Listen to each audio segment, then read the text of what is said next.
Atau yang pikir? Duduk siap gerak. Lapor peserta pelatihan dasar CPNS golongan 3 BRIN angkatan 3 kelas D tahun 2024, jumlah 10 orang, lengkap siap menerima materi. Doa dipersilakan ke Bapak Wisnu.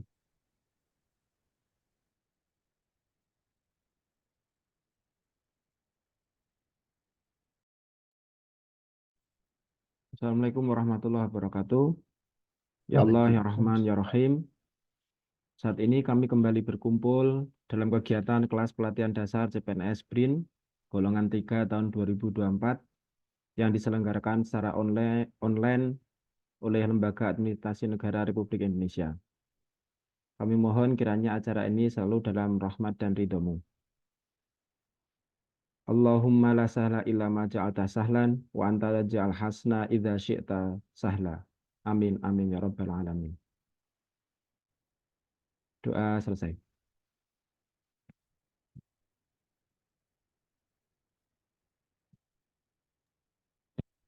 Dikembalikan kepada pemateri. Baik, terima kasih Bapak Ibu semuanya. Apakah dengar suara saya? Dengar, Pak. Terdengar, Pak. Terdengar, Ya. Pak. Baik, Assalamualaikum warahmatullahi wabarakatuh. Selamat siang Bapak Ibu semuanya. Pada kesempatan siang ini kita akan melanjutkan lagi pembelajaran agenda 1 dengan tema kesiapsiagaan bela negara. Sebelumnya saya izin untuk share screen terlebih dahulu.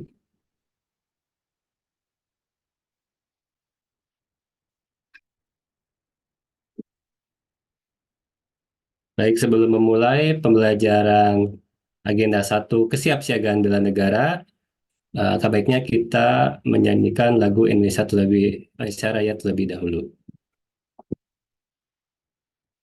Dan semuanya dengan sikap siap, dalam keadaan duduk siap, dan kita akan menyanyikan lagu Indonesia Raya.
Baik, selesai. Berikutnya kita akan mereview terlebih dahulu pembelajaran agenda pada pertemuan hari pertama yang dimulai dengan menyampaikan learning journal para peserta untuk hari ke-1 dan kedua. Saya sudah mengecek kemarin tugas dari Bapak Ibu semuanya. Cuma mungkin ada beberapa yang belum sesuai ketentuan ya. Mohon untuk seperti jumlah durasi dan juga format filenya untuk di kemudian hari itu harus disesuaikan dengan yang telah ditetapkan oleh panitia. Karena ada beberapa yang mengupload tugasnya itu tidak sesuai dengan format yang ada. Untuk pertama kali mungkin dimaklumi, cuman untuk kesempatan berikutnya mungkin ada seperti semacam pengurangan nilai ya, barangkali seperti itu. Nah, untuk mereview lagi pembelajaran agenda 1 pada pertemuan pertama, jadi ini presentasi dari masing-masing, tapi tidak semua ya, tidak semua peserta menyampaikan learning journal hari ke-1 dan ke-2. Jadi beberapa peserta saja yang akan menyampaikannya.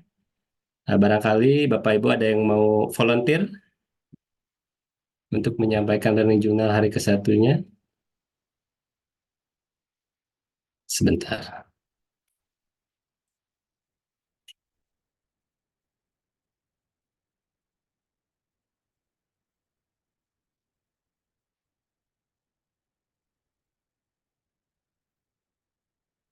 Ayo siapa yang mau untuk learning journal-nya yang pertama?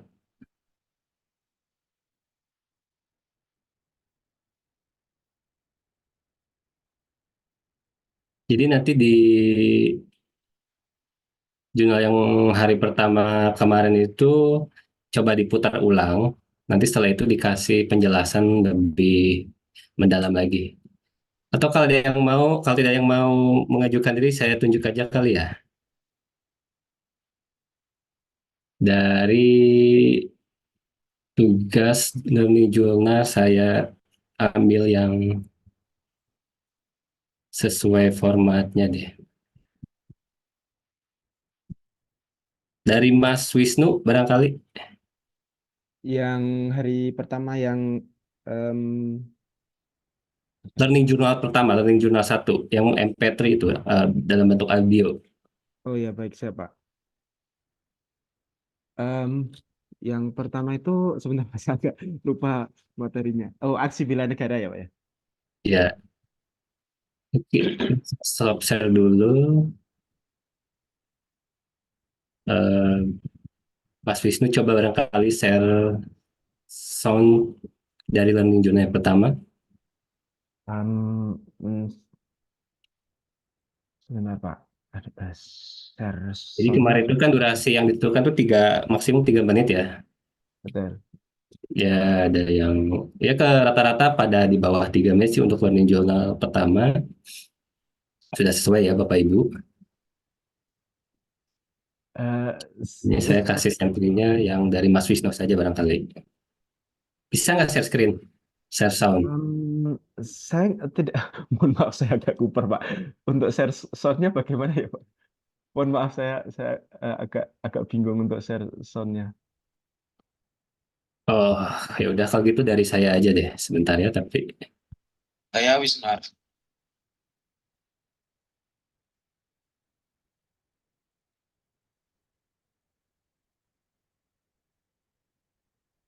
terdengar tidak Bapak Ibu suaranya Mas Wisnu nih?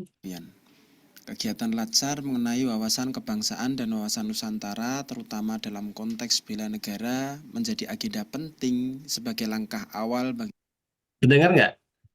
Terdengar Pak. Terdengar, Pak. CPNS untuk memahami tugas dan fungsinya secara optimal, terutama dalam peran sebagai seorang peneliti. Partisipasi aktif dalam upaya bela negara bukan hanya sebuah kewajiban, tetapi juga merupakan bentuk pengabdian yang bermakna bagi setiap individu. Menurut saya, stabilitas keamanan dan pertahanan memiliki keterkaitan yang erat dengan keberlanjutan pembangunan serta kemajuan suatu negara. Sebagai seorang peneliti, kontribusi saya dalam upaya bela negara dapat terwujud melalui pengembangan keahlian dan pengetahuan di bidang yang saya tekuni, yang diharapkan akan menjadi aset berharga bagi bangsa ketika saya kembali ke tanah air. Karena saat ini saya bekerja sebagai diaspora di Austria. Tidak hanya itu, saya juga memiliki kesempatan untuk membangun hubungan internasional yang kuat dengan peneliti dan akademisi dari berbagai negara. Hal ini dapat membuka pintu bagi kerjasama yang bermanfaat bagi Indonesia dalam pertukaran pengetahuan, teknologi, dan peluang kolaborasi.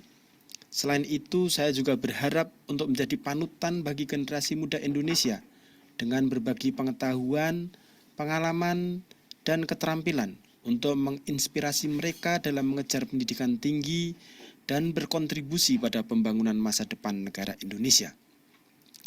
Sebagai warga negara Indonesia di luar negeri, saya juga berperan sebagai duta besar budaya negara saya dengan mempromosikan budaya, tradisi, serta nilai-nilai positif Indonesia. Saya dapat memperkuat hubungan antar bangsa, yakni Indonesia dan Austria, serta mempererat ikatan bilateral. Suatu contoh konkret adalah saat kami menghadirkan budaya Indonesia dalam sebuah forum resmi internasional di Austria, yang terselenggara atas prakarsa dari PPI atau Perhimpunan Pelajar Indonesia di Austria dengan OEAD, yakni pemberi beasiswa sebagai perwakilan Kementerian Pendidikan dan Kebudayaan Austria, yang acara tersebut didukung oleh Kedutaan Besar Republik Indonesia di Wina. Acara ini mendapat apresiasi tinggi dari peserta serta pemberi beasiswa, dan saya yakin bahwa hal-hal kecil seperti ini dapat mempererat kerjasama antara Indonesia dan Austria, terutama dalam bidang pemberian beasiswa. Baik, bagaimana penjelasannya Mas Wisnu dari Learning Journal yang pertama? Tadi kan sudah diperdengarkan tuh suara Mas Wisnu. Jadi kemarin saya menangkapnya, mohon maaf apabila keliru. Jadi kemarin saya menangkapnya adalah satu adalah komentar mengenai pembelajaran, kemudian setelah itu opini pribadi terkait pembelajaran, dan juga opini pribadi dari seorang peneliti yang dapat diberikan kepada bangsa Indonesia keterkaitannya terhadap aksi bela negara. Kemudian kami mencontohkan apa yang bisa dilaksanakan atau dilakukan oleh seorang peneliti di dalam aksinya terkait dalam aksi bela negara, terutama pada kasus saya adalah diaspora Indonesia, yang mana saya bisa melaksanakan penelitian, kemudian melaksanakan kerjasama dengan beberapa peneliti di luar negeri, dan juga aktif dalam promosi budaya Indonesia. Dan harapannya dengan ya kegiatan-kegiatan dan ide-ide kecil ini bisa mempererat hubungan terutama antara Indonesia dengan negara Austria, utamanya adalah peneliti-peneliti BRIN dengan periset-periset di luar negeri. Mungkin itu, Bapak. Terima kasih.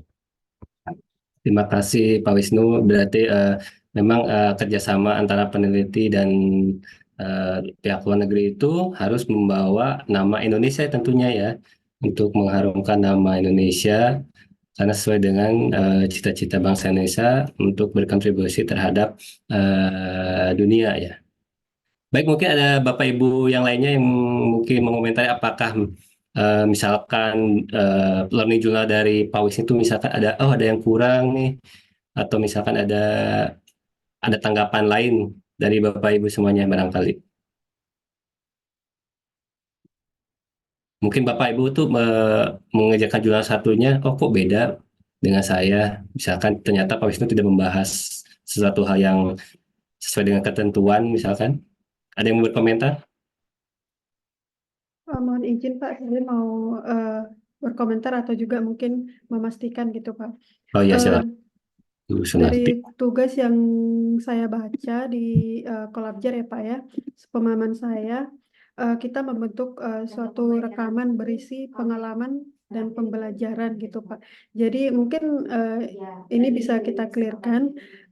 Jadi yang saya sampaikan di tugas pertama saya Pak, mengenai pengalaman saya tentang pembelajaran tersebut. Memang saya menyampaikan materi, tetapi yang materi yang saya sampaikan di rekaman tersebut adalah seperti pengulangan materi yang saya terima pada saat pematerian gitu Pak. Nah, yang saya dengar dari Pak Wisnu memberikan contoh seperti implikasi dari materi tersebut Pak. Jadi mungkin bisa dijelaskan sebenarnya tugasnya ini bisa sebagai pengalaman menerima pelajaran tersebut atau kita harus mempelajari serta memberikan implikasi gitu, Pak.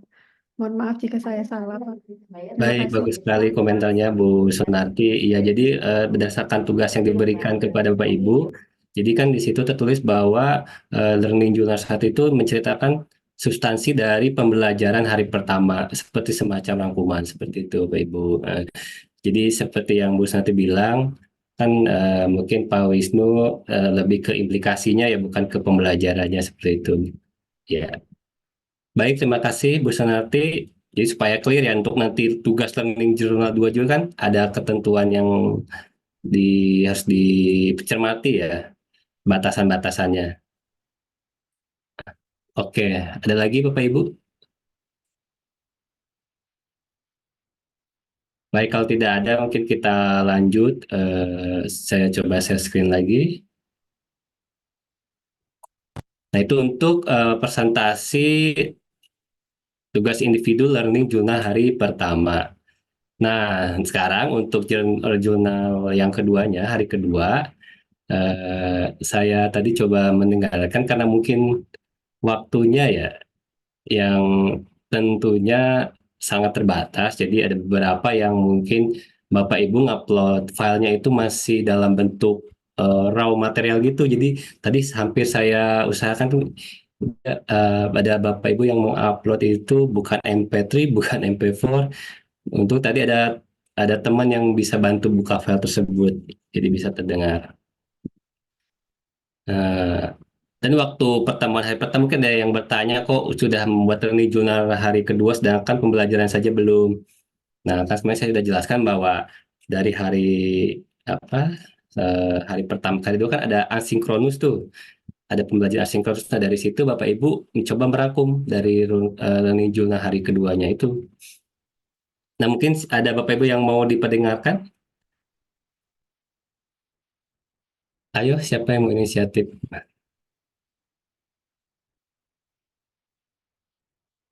Untuk share sound learning journal hari kedua.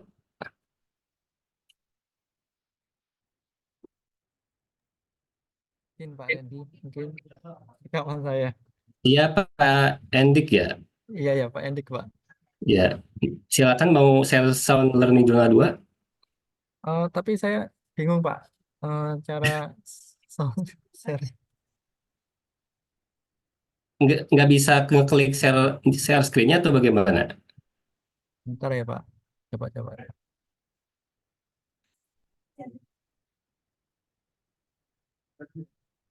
Kalau tidak bisa dari sebentar.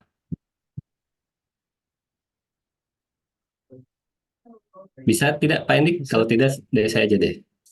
Saya coba Pak. Oh ya, silakan.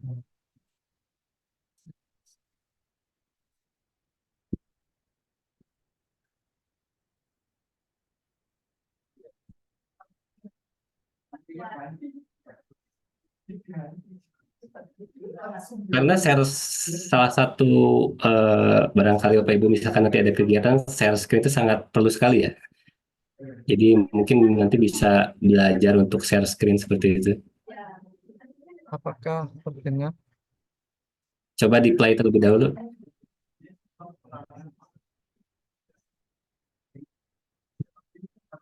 Di saya sih tidak terdengar. Yang lain Terdengar ya Pak? terdengar? Pak.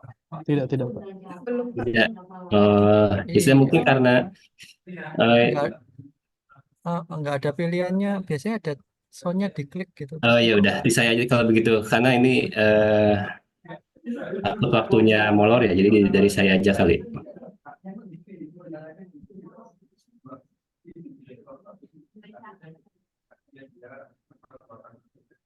Nah, mahasiswa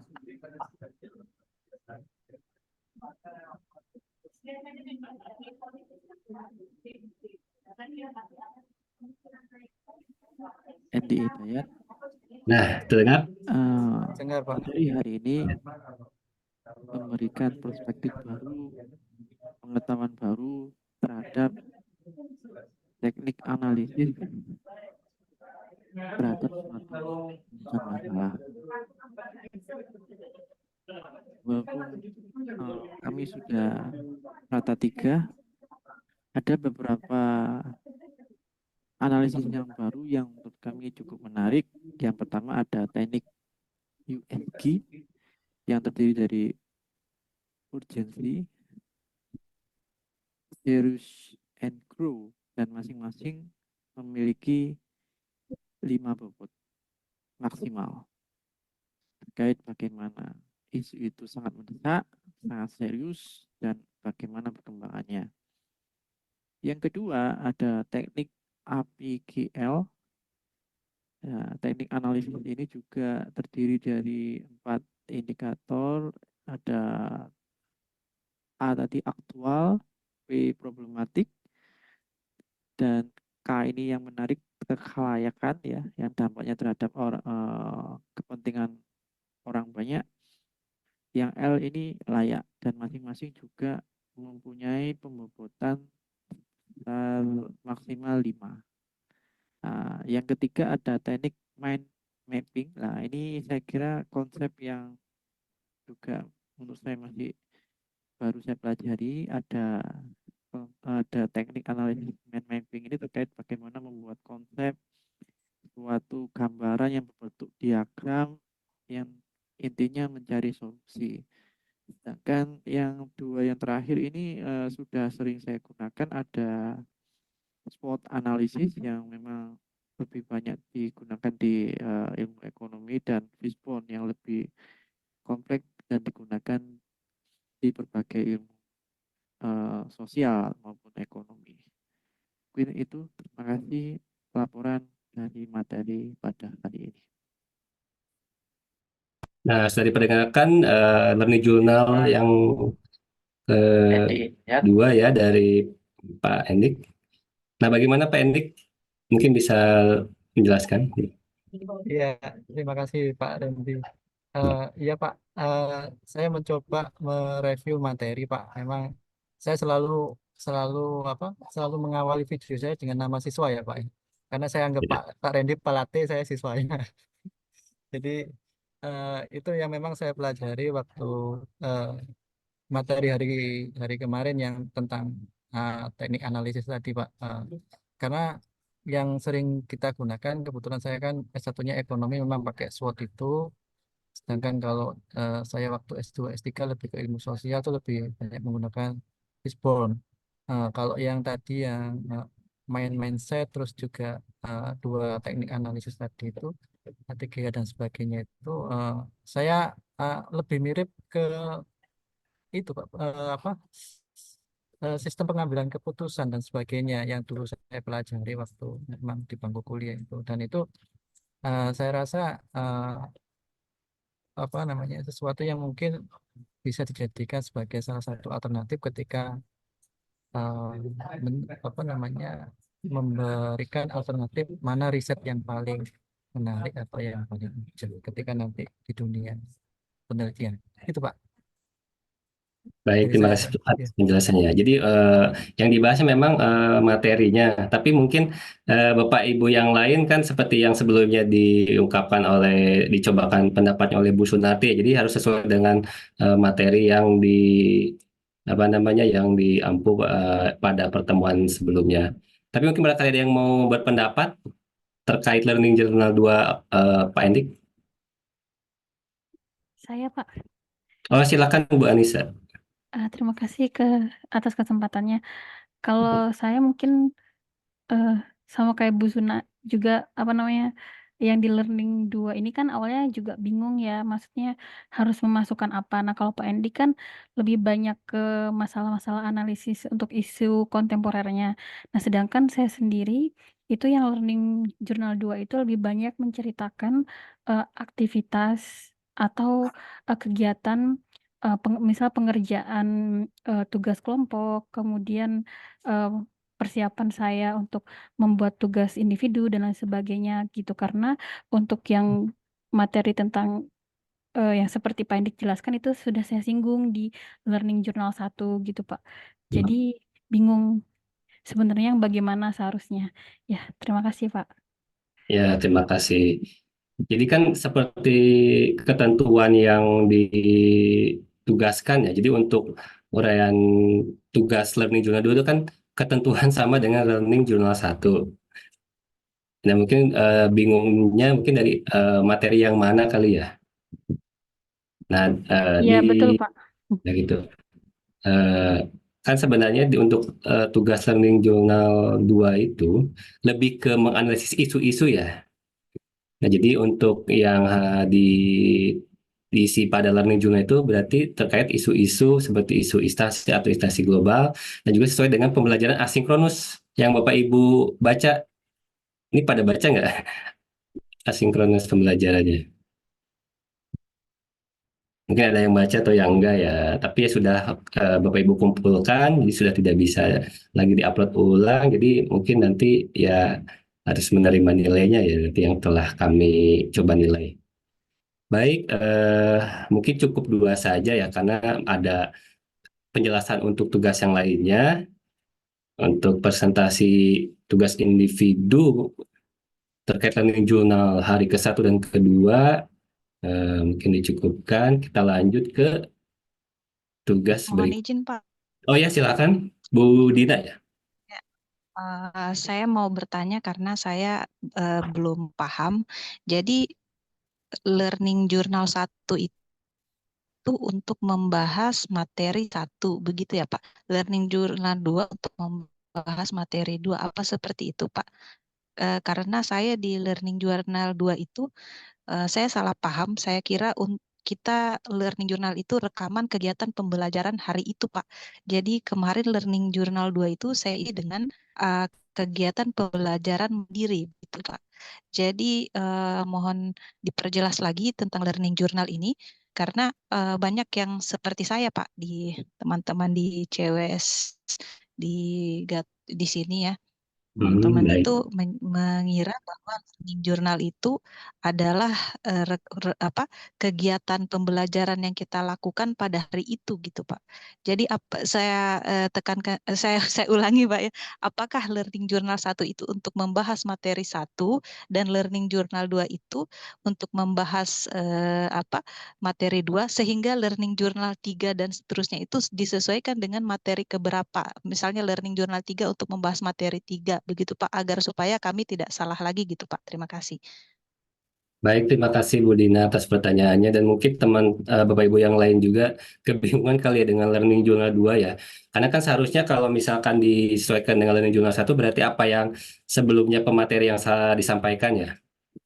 Nah, untuk yang Learning Journal 2 itu sebenarnya kan dari ada slot hari sebelum pertemuan hari ini kan ada tuh asinkronus pembelajaran yang Bapak Ibu harus pelajari ya di MOOC ya. Nah, di situ ininya apa namanya? Untuk merangkum Learning Journal 2-nya. Nah, itu misalkan ada Learning Journal ketiga, sekarang kan pertemuan hari kedua, nah berarti Learning Journal 3-nya itu merangkum yang ini. Sedangkan yang Learning Journal 2-nya itu merangkum dari kegiatan Bapak Ibu belajar secara asinkronus gitu. Jadi yang pertama Learning Journal untuk sinkronus, yang Learning Journal hari kedua untuk asinkronus pembelajaran Bapak Ibu semua, dan mungkin nanti misalkan ada tugas Learning Journal 3 berarti merangkum yang pertemuan hari hari kedua ini yang sinkronus seperti itu. Bagaimana Bu Dina? Apakah sudah paham atau masih belum? Saya masih belum paham Pak. Ya kan ada pertanyaan kemarin tuh dari Anda juga putus. Pak Endik atau Mas Wisnu ya lupa ya. Waktu kemarin kan bertanya Learning Journal 2 bagaimana? Sedangkan kan pembelajarannya saja belum gitu kan ya. Betul, Pak, saya. Iya, sedangkan kan di jadwal Lasar itu kan ada pertemuan sinkronus hari ke-1 tuh, yang hari Senin kemarin. Nah, itu dibuatkan Learning Journal. Nah, terus di selang hari beberapa ini sebelum pertemuan hari kedua hari ini, itu kan ada pembelajaran asinkronus Bapak Ibu tuh yang harus Bapak Ibu pelajari. Ada kan ya? Yang di materi itu Pak ya? Yang di Iya, materi di link Kolabjar ya? iya kolabjar lihatnya di situ Bapak Ibu. Jadi kalau apa materinya untuk yang asinkronus Oh, jadi yang asinkronus ini kan Pak ada materi 2, materi 3. Jadi kalau learning journal 2 itu dari materi asinkronus yang kedua ya Pak ya, gitu ya? Ya, betul sekali. Dari situ seharusnya. Sehingga kalau learning journal 3 nanti dari yang sekarang ini Pak, yang sinkronus ini ya? Ya, kalau nih Journal 3 misalkan ada tugas, berarti yang sekarang. Yang Zoom kali ini dirangkum oleh Bapak Ibu. Oh iya, baik Pak. Baik, sudah paham ya Bapak Ibu semuanya ya? Baik, Siap berikutnya. Pak, sudah Pak.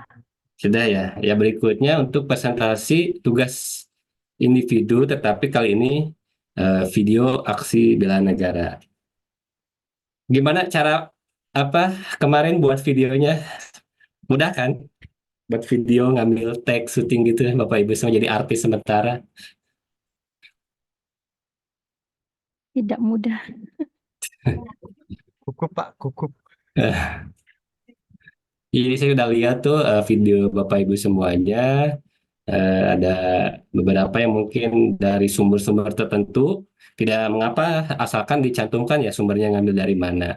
Kemudian ada juga sumber dari footage dokumen pribadi juga ada. Cukup bagus, sudah saya lihat semuanya dan sangat sesuai dengan ketentuan, sesuai dengan tema yang diangkat kemarin ya mengenai bela negara. Barangkali siapa yang mau share screen video Bapak Ibu? Ya mudah-mudahan bisa dari Bapak Ibu, jangan dari saya terus untuk share screen-nya. Bu Febrina. Bu Febri. Bu Febri. Silakan Bu Febri, barangkali. Baiklah. Oke, saya coba ya Pak. Ya, silakan. Untuk share screen tugas videonya.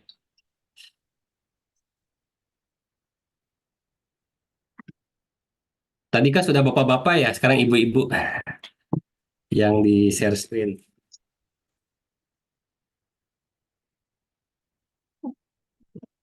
Apakah bisa?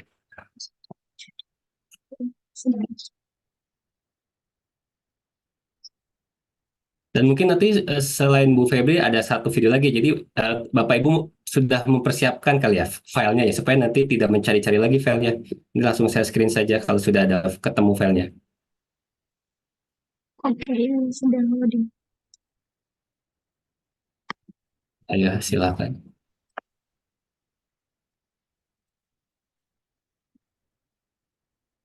Nah, sudah muncul nih. Apakah terdengar suaranya? Ada terdengar.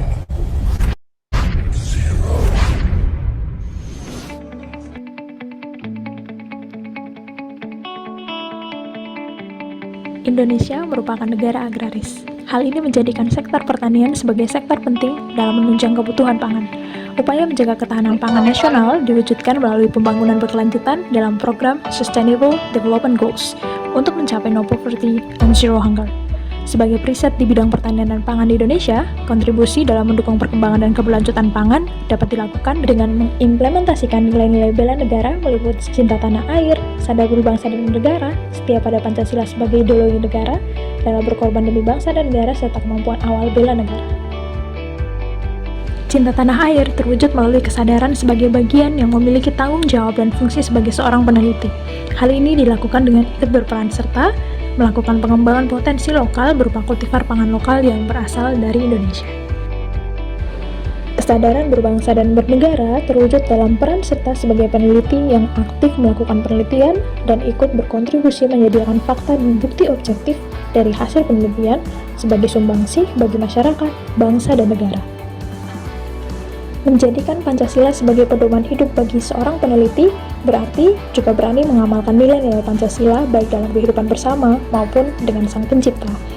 Beberapa hal yang dapat dilakukan antara lain berupa turut serta dalam forum ilmiah, serta bersosialisasi luas dengan masyarakat dengan berbagai etnis, ras, agama, dan golongan.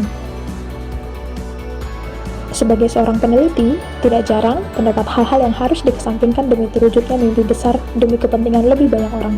Dari pengalaman saya sendiri, Saya memilih untuk meninggalkan kampung halaman di Nusa Tenggara Timur dan ikut serta sebagai peneliti dalam tim riset di Badan Riset Inovasi Nasional dengan segala visi misi bagi kemajuan bangsa dan negara.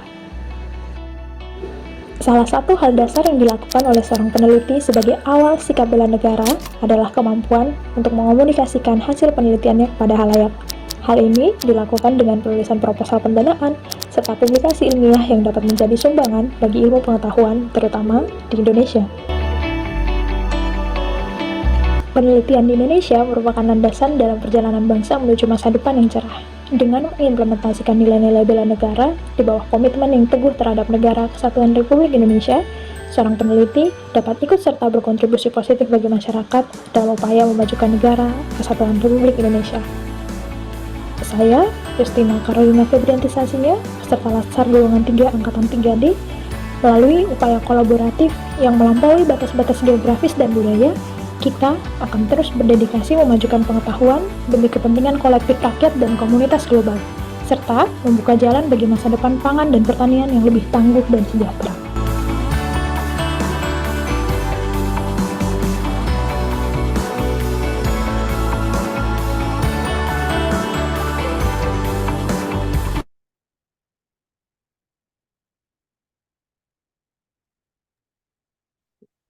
Oke, mungkin bisa dikasih aplaus Bapak Ibu pembuatan video dari Bu Febri. Bagaimana Bu Febri? Buat itu berapa jam, berapa hari? Kemarin karena sempat di awal itu hektik buat video kelompok, jadi baru mulai editing video individu itu jam 6 sore, jadi selesainya jam 9 malam, 3 jam. 3 jam cukup lah ya. Zaman sekarang kan anak milenial Gen Z tuh jago banget masalah teknologi video editing. Coba-coba Pak. Iya ya, jadi bagus sekali videonya sudah mencakup segala macam nilai-nilai yang ini ya 5 nilai tadi ya, setia kepada Pancasila dan ideologi negara segala macam. Gimana terus sampai menangis Bu Sunarti kayaknya ya melihat video dari Bu Febri. Yang ada komentar barangkali Bapak Ibu ngasih jempol tuh Bu Anissa tuh. Sampai bahkan panitia ngasih thumb up. Ya bagus sekali jadi pembuatan videonya dan itu udah ada di YouTube ya, kemarin saya lihat ya, diupload juga di YouTube. Bagus. Iya Pak, kebetulan ini di channel. Iya. Jangan lupa teman-teman yang lain nge-like dan subscribe. Jadi promosi. Baik, berikutnya barangkali atau sebelumnya mau ada yang komentar terlebih dahulu terkait video tadi.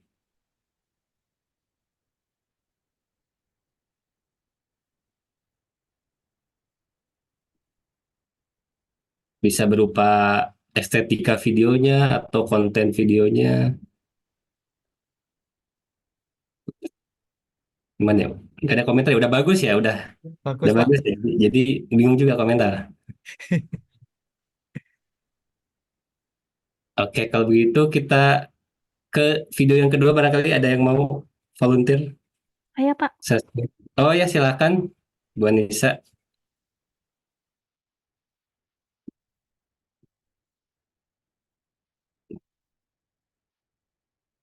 Kemarin juga sudah saya coba sih lihat yang Bu Anissa, bagus juga. Tapi mungkin Bapak Ibu yang lainnya bisa melihatnya juga.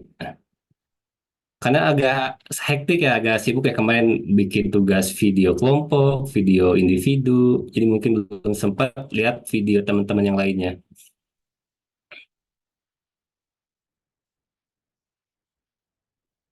Oke.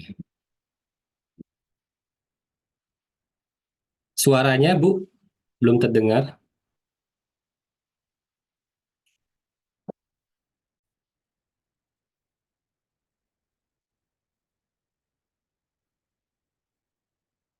Yang lain apakah sudah terdengar? Di saya belum. Belum. Belum ya. Belum diklik share sound-nya juga, Bu. Jadi Maaf, ulangi Pak. lagi, share Tadi screen-nya, stop dulu, stop share screen. motivasi saya berasal dari penghargaan Nah, terhadap sudah. perjuangan para pahlawan yang telah berkorban demi kemerdekaan Indonesia. Dari mereka saya belajar. Tapi videonya nggak Maaf, ada. Pak. Tadi lupa saya unmute.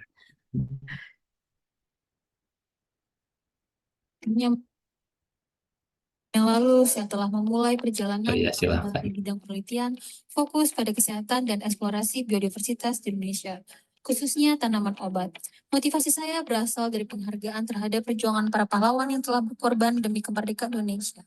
Dari mereka, saya belajar pentingnya menanamkan nilai-nilai bela negara dalam diri saya, terutama dalam konteks kemampuan awal bela negara. Sebagai seorang peneliti, saya menyadari bahwa kemampuan awal bela negara mencakup sifat-sifat seperti disiplin, ketekunan, ketaatan pada peraturan, keyakinan pada diri sendiri, ketahanan dalam menghadapi ujian, dan keteguhan dalam menghadapi kesulitan. Nilai-nilai ini saya tanamkan dalam kehidupan sehari-hari, seperti kedisiplinan dan integritas, bekerja tepat waktu menjalankan tugas dengan disiplin, semangat, dan integritas yang tinggi. Saya percaya bahwa integritas adalah kunci dalam menjaga kepercayaan masyarakat. Kemudian ketaatan pada peraturan. Dengan cara menjunjung tinggi aturan dan norma yang berlaku, dimulai dari hal-hal kecil seperti membuang sampah pada tempatnya. Hal ini merupakan wujud dari kesadaran saya akan pentingnya ketaatan pada aturan demi terciptanya ketertiban dan kesejahteraan bersama. Kerja keras dan berdedikasi, bersungguh-sungguh dan bekerja keras dalam melakukan penelitian agar menghasilkan karya-karya yang bermanfaat bagi masyarakat seperti publikasi ilmiah dan kontribusi lainnya. Berkomitmen untuk memajukan bangsa dan pengembangan penelitian di Indonesia, saya tidak pernah kehilangan rasa cinta tanah air dalam diri. Meskipun menempuh pendidikan tinggi di luar negeri, saya tetap aktif terlibat dalam berbagai komunitas Indonesia, serta organisasi keilmuan seperti Persatuan Pelajar Indonesia, Forum Keluarga Muslim Indonesia, dan Ikatan Ilmuwan Indonesia.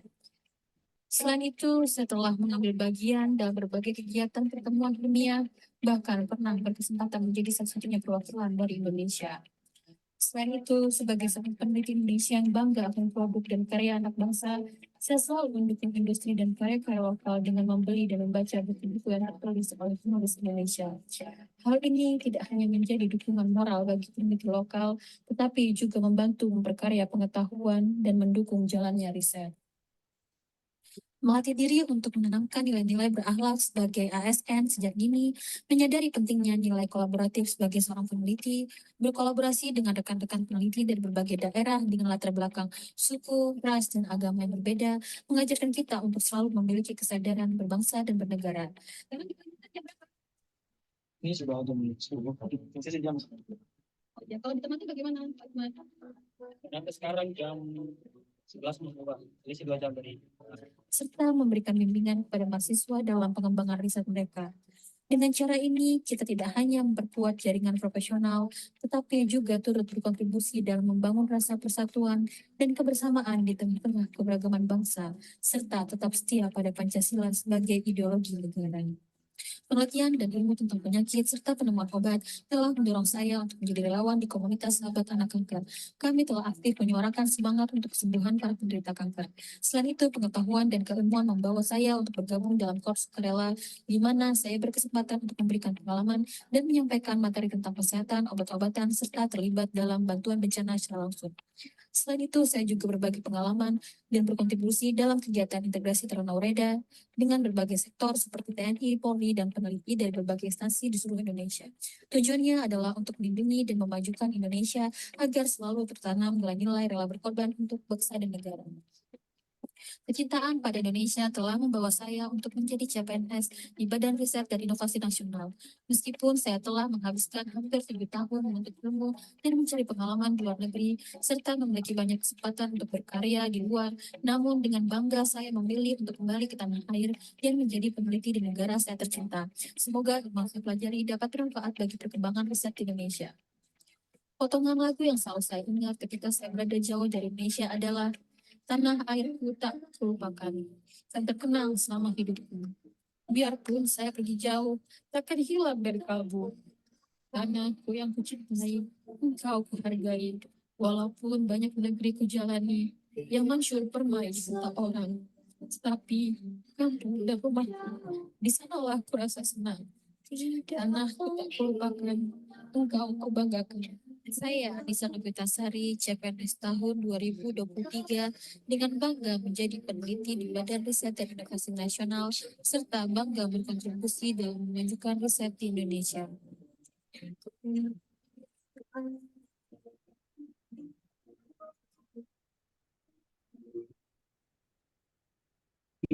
Baik. Beri aplaus semuanya, Bapak Ibu semuanya. Saya merinding dengar yang terakhir itu sampai Bu Anissa terseduh-seduh tuh. Ya, Terisak-isak katanya kalau ingat kangen ya kalau cinta tanah air. kalau ingat lagu Tanah Air pas lagi sekolah di luar negeri itu rasanya pasti pengen nangis gitu. Iya, iya, iya.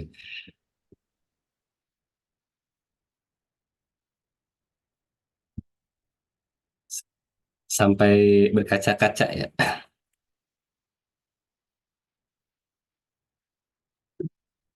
Baik, mungkin ada yang mau berkomentar terkait video Bu Anissa itu dimaksimalkan banget ya 5 menit video pembuatan videonya.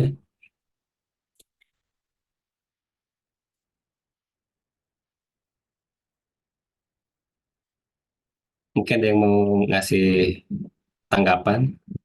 Oh, yang ngasih jempolnya banyak banget Bu Febri. Bagus, Pak. Iya, justru saya yang penasaran tuh waktu awal-awal tuh video itu ada yang memvideokan tuh ada kameramen pribadi ya, profesional, kameramen profesional gitu. Gimana? Oh, kalau yang awal-awal itu sebenarnya waktu sekolah di Amerika itu suami saya Pak yang ngambil. Oh Tapi gitu. ya, tapi kalau yang lain itu kamera depan. Jadi waktu saya nge-lab, Hmm. saya taruh kameranya buat Hmm. kenang-kenangan gitu. Oh iya iya. Sebagai dokumen pribadi. Iya iya. Ya, Bagus. gitu. Oke, kasih tepuk tangan kembali.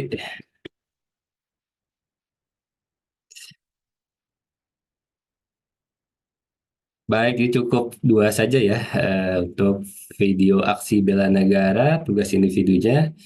Mungkin kita lanjut kembali eh, untuk berikutnya.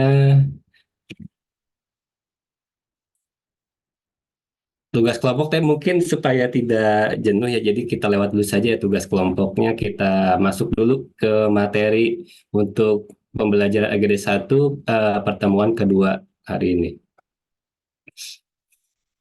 Nah, jadi untuk kesiapsiagaan bela negara itu tentunya harus ada payung hukumnya, Bapak Ibu. Dan di UUD Undang-Undang Dasar 1945, di situ dituliskan pada pasal 27 ayat 3, bab 14 terkait bela negara bahwa setiap warga negara itu berhak dan wajib ikut serta dalam upaya pembelaan negara. Dan juga untuk pasal 30 di bab 12 pertahanan negara dan keamanan negara bahwa pada ayat 1 tiap-tiap warga negara berhak dan wajib ikut serta dalam usaha pertahanan dan keamanan negara. Kemudian di ayat 2-nya pun di situ dituliskan bahwa usaha pertahanan dan keamanan negara dilaksanakan melalui sistem pertahanan dan keamanan rakyat semesta, baik itu oleh Tentara Nasional Indonesia, TNI, dan juga Kepolisian Negara Republik Indonesia, Polri, sebagai kekuatan utama dan rakyat sebagai kekuatan pendukung. Mungkin yang saya tanyakan dulu kepada Bapak Ibu, masih ingat nggak ada tanda bintang ini maksudnya apa ya? Ada tanda bintang 2. Mungkin Bapak Ibu yang kemarin baru ujian tes CPNS, TWK, masih ingat TWK, wawasan kebangsaan. Ini maksud tanda bintang 2 itu apa?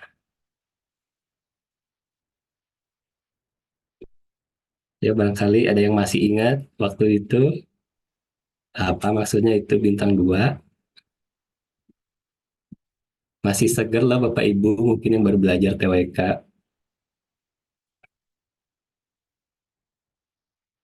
Ayo coba ada yang mau jawab.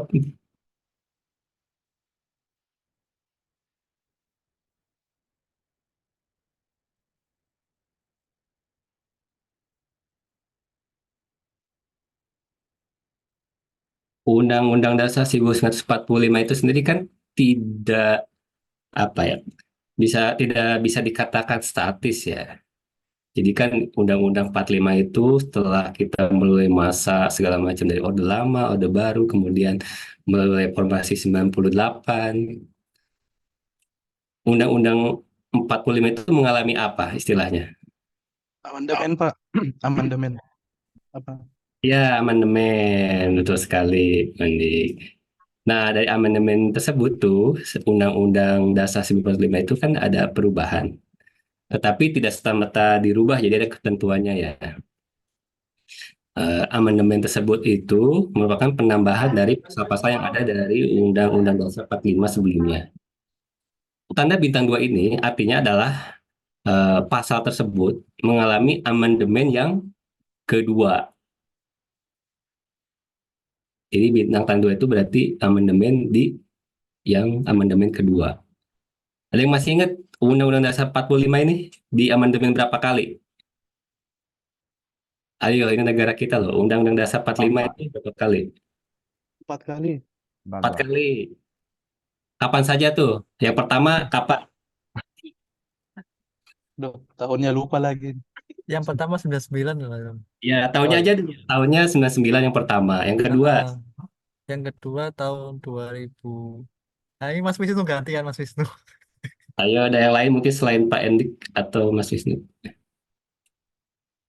Kan kita suka bilang nih pasal dasar negara Pancasila itu kan termaktub di pasal-pasal Undang-Undang Dasar 45.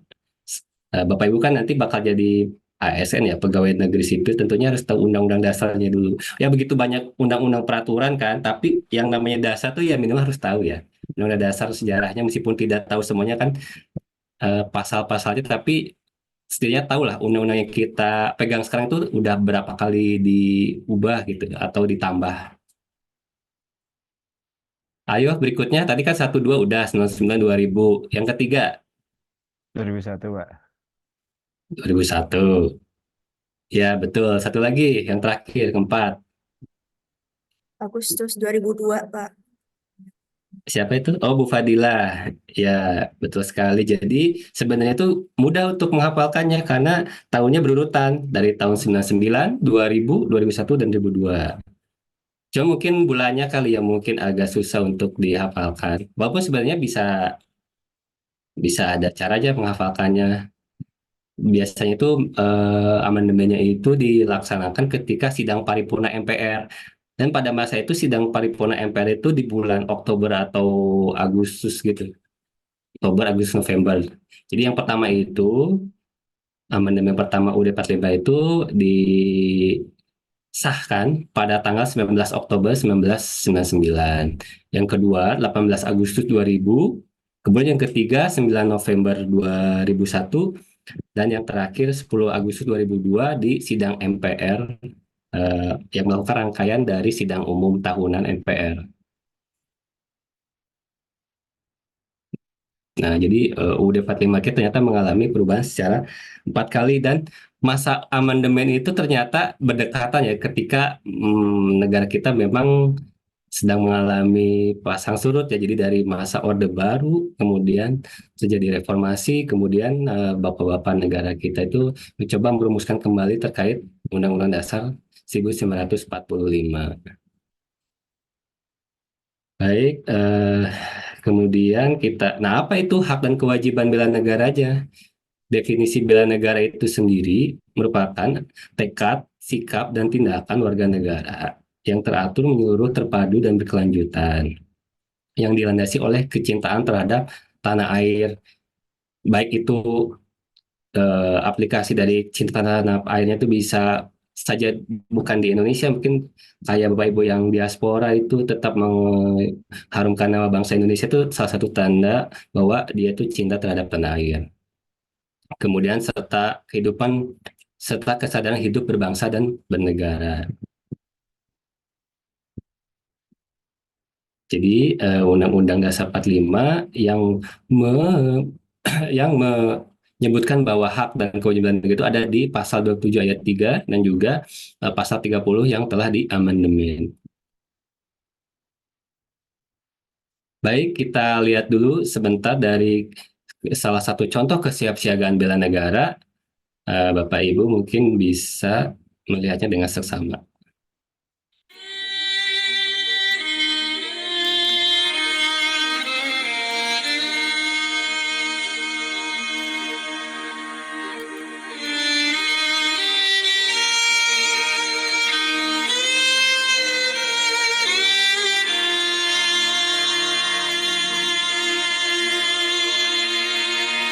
Ini ada tahun 92 ya, Bapak Ibu, baru lahir.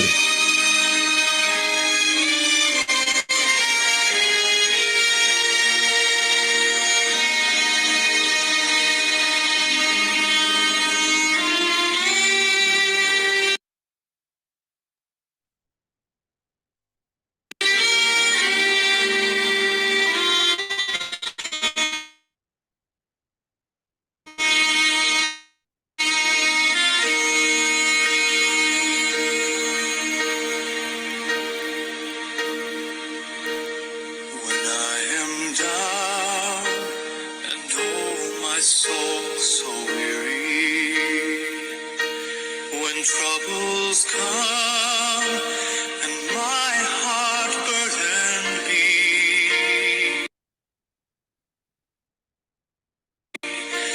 then I am still and wait here in the silence till you come and sit a while with me. You raise me up so I can stand on mountains. You raise me up to walk on stormy seas. I am strong when I am on your shoulders. Raise me up to more than I can be.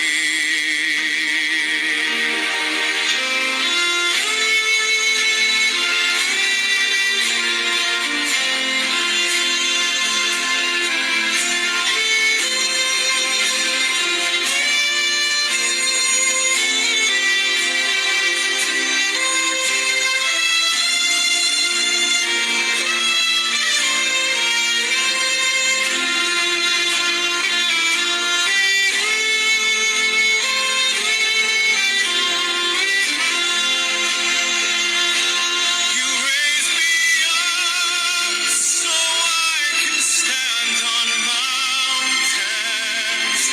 You raise me up to walk on stormy seas.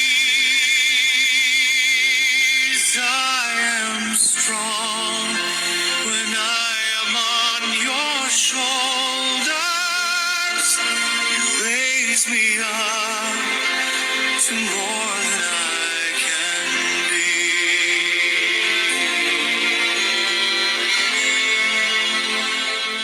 You raise me up so I can stand on mountains. You raise me up to walk on stormy seas. I am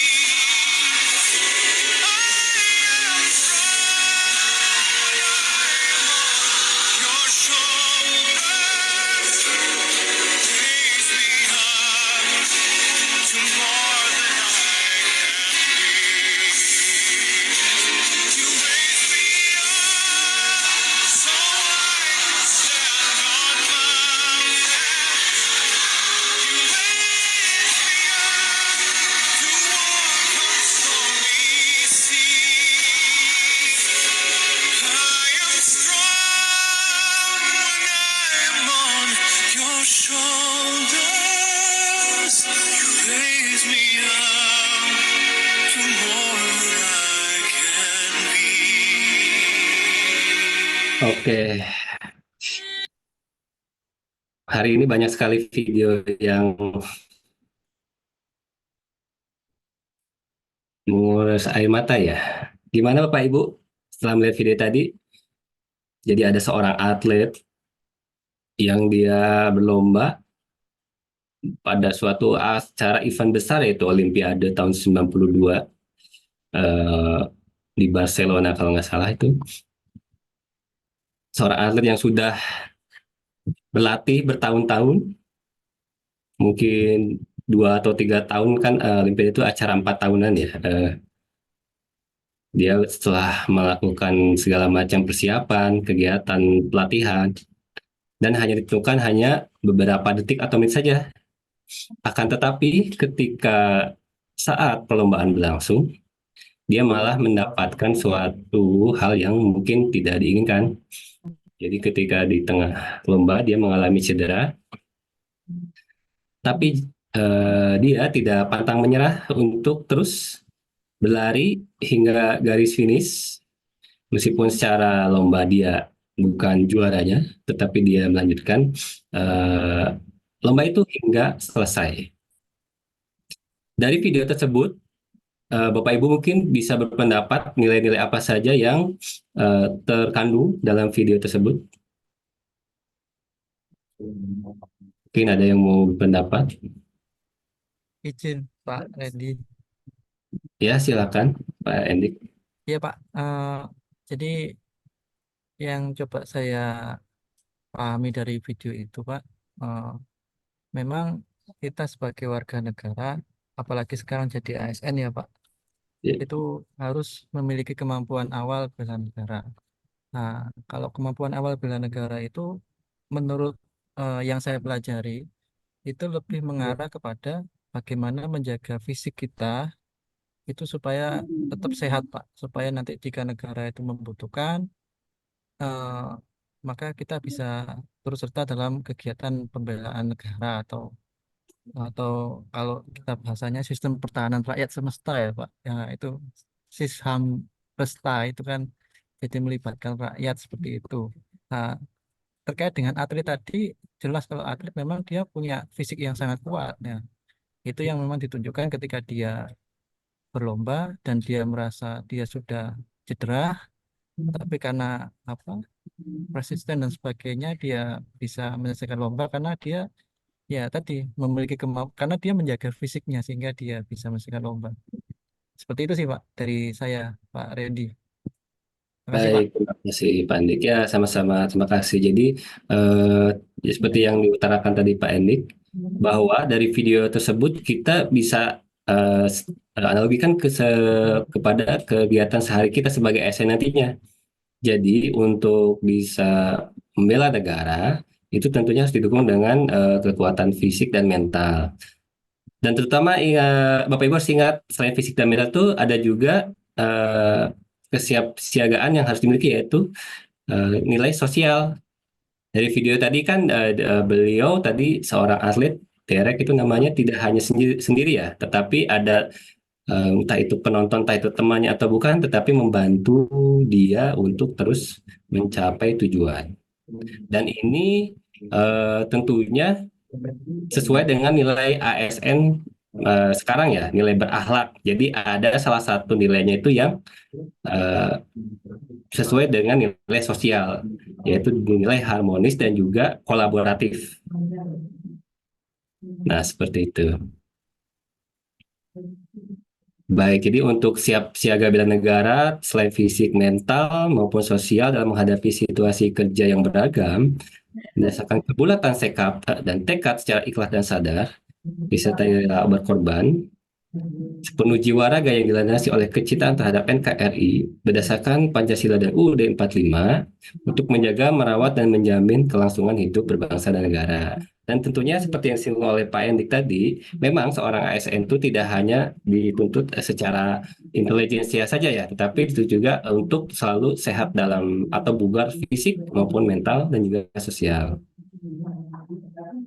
Dan teladan-teladan kesiapsiagaan itu telah banyak ya tokoh-tokoh bangsa kita yang memiliki sikap teladan seperti tidak pantang menyerah, tidak mudah menyerah.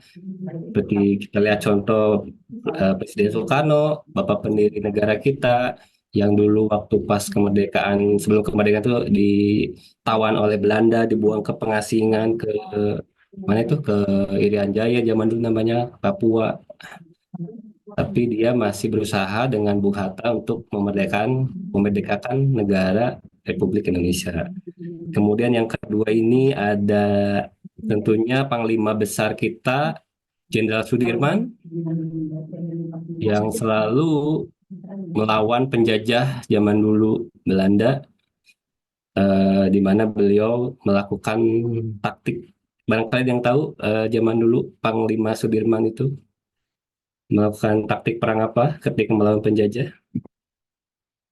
Yaitu ya taktik gerilya ya, taktik gerilya pindah ke sana kemari supaya tidak mudah terbaca oleh musuh. Kemudian ada juga presiden ketiga kita, Pak B.J. Habibie, yang sekarang menjadi nama suatu gedung ya, suatu gedung instansi kita, Brin, gedung B.J. Habibie, dan kawasan B.J. Habibie juga di Serpong. Beliau adalah Bapak Teknologi Nasional, dulu pernah menjadi Kemenristek, kemudian menginisiasi juga pembuatan pesawat tahun 1955. Waktu itu membuat pesawat pertama Indonesia yang dibuat oleh putra-putra terbaik bangsa Indonesia, pesawat N250 si Gatot Kaca. Zaman dulu. Itu saya sempat mau ke sana tapi tidak jadi. Zaman waktu kecil. Kemudian ada berikutnya Bapak bangsa kita, Pak Abdurrahman Wahid, Presiden keempat atau yang dikenal dengan Gus Dur. Dengan pemikiran-pemikirannya dia menanamkan nilai-nilai toleransi, di mana waktu dulu sebelumnya zaman Orde Baru ketika etnis Tionghoa itu dicekal atau dilarang, sekarang sudah mulai lebih leluasa untuk melakukan kegiatan sehari-hari. Bahkan agama baru itu muncul ketika bukan agama baru muncul ya, tapi agama yang diakui oleh negara Indonesia itu yaitu agama Konghucu. Nah, tentunya kesiapsiagaan bela negara ini tidaklah mudah, akan tetapi bisa kita tanggulangi. Dan ini adalah ini beberapa dari beberapa komponen yang berada pada yang harus kita hadapi, yaitu ancaman, gangguan, hambatan, dan tantangan, atau disingkat dengan AGHT. Di mana kalau ancaman dan gangguan itu merupakan hambatan-hambatan yang berasal dari luar. Sedangkan tantangan dan juga hambatan itu bersifat dari diri kita sendiri, dari dalam diri kita sendiri. Kemudian ada kewaspadaan dini, yaitu berdasarkan Permendagri nomor 2 tahun 2018, bahwa kewaspadaan dini adalah serangkaian upaya atau tindakan untuk menangkal segala potensi ancaman, tantangan, hambatan, dan gangguan dengan meningkatkan pendeteksian dan pencegahan dini. Bagaimana caranya untuk meningkatkan pendeteksian dan pencegahan dini? Yang pertama adalah kemampuan intelijen kita. Bahwa seorang PNS sebagai bagian dari suatu pemerintah dan masyarakat perlu memiliki kemampuan intelijen sehingga dapat mendukung pelaksanaan tugas dan fungsi sebagai aparatur sipil negara. Di mana telah disebutkan sebelumnya bahwa seorang PNS atau ASN itu harus memiliki kekuatan fisik, mental, dan juga sosial. Jadi harus sehat jasmani dan rohani, dan juga tentunya beretika, loyal, teratur, dan juga mempunyai kearifan lokal. Jadi ada berapa nih? 1, 2, 3, 4, 5, 6. Ada 6 nilai. Yang pertama yang harus kita miliki tentunya adalah sehat jasmani. Nah, ini adalah salah satu pola untuk hidup sehat untuk yang direkomendasikan oleh Badan Narkotik Nasional atau BNN, bahwa 9 pola hidup sehat itu yang pertama tentunya adalah olahraga teratur. Kemudian makan yang bergizi, makan sayur, makan buah, kemudian tidur tepat waktu, dikurangi begadangnya gitu ya. Bangun pagi jam 5 atau jam 6, kemudian seharinya minum air putih 2 liter, makan teratur, kurangi gula, terutama gula-gula putih, dan juga bijak dalam memilih cemilan. Gimana Bapak Ibu, apakah sudah melaksanakan 9 pola hidup sehat ini? Susah semua, Pak. Susah semua. Susah Pak, mie Terutama instan soalnya jadi makanan para pokok sekarang. diaspora ya di sana. Mungkin ada pengalaman yang bisa ceritakan terkait pengalamannya mengatur pola hidup sehat ini, baik yang di dalam negeri maupun di luar negeri. Saya sedikit, Pak. Ya silakan, Pak Wisnu. Kalau ya terima kasih. Kalau olahraga ini, kalau di luar negeri mungkin terbiasa berjalan kaki 1-2 kilometer setiap hari itu adalah hal yang sangat lumrah biasa. Mungkin ada beberapa teman yang dia mencatat berapa langkahnya. Saya kisaran mungkin sekitar 8.000 sampai setiap harinya 6.000 sampai 8.000 langkah, atau kalau dikonversi sekitar 3 atau 4 kilo sehari. Iya. Cuma kalau bangun pagi, nah ini bangun pagi ini relatif ya Pak ya. Kalau karena kalau di winter itu subuh saja jam 6:30 7 Pak. Artinya bangun pagi itu relatif. Kalau summer 2:30 sudah subuh Pak.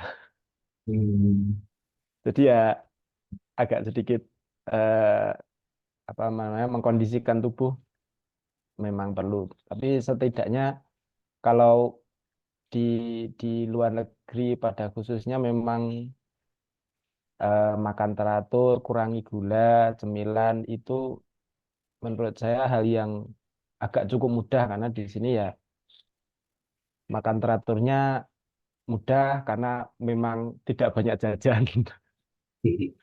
Kurangi gula karena tidak banyak makanan yang manis di luar negeri, memang tidak banyak yang manis. Terus kalau ya cemilan memang kita memang lebih selektif untuk, karena kebetulan saya juga muslim, lebih selektif ke makanan halal sehingga tidak mudah-mudah untuk cari cemilan. Mungkin itu sedikit pengalaman di luar negeri. Tapi kalau di Indonesia ya mungkin ada tantangan tersendiri ya Pak ya. Ya, baik. Jadi khusus untuk mungkin para diaspora, kali terutama yang di negara 4 musim, kayaknya 7 terpenuhi, tetapi 2 ini ya agak sulit. Tidak tepat waktu dan bangun pagi. Oh, berarti kalau di sana itu waktunya itu tidak sama ya setiap tahun ya. Kadang ada terbitnya jam berapa matahari, beda-beda tergantung musim gitu ya. Betul Pak. Betul. Baik-baik.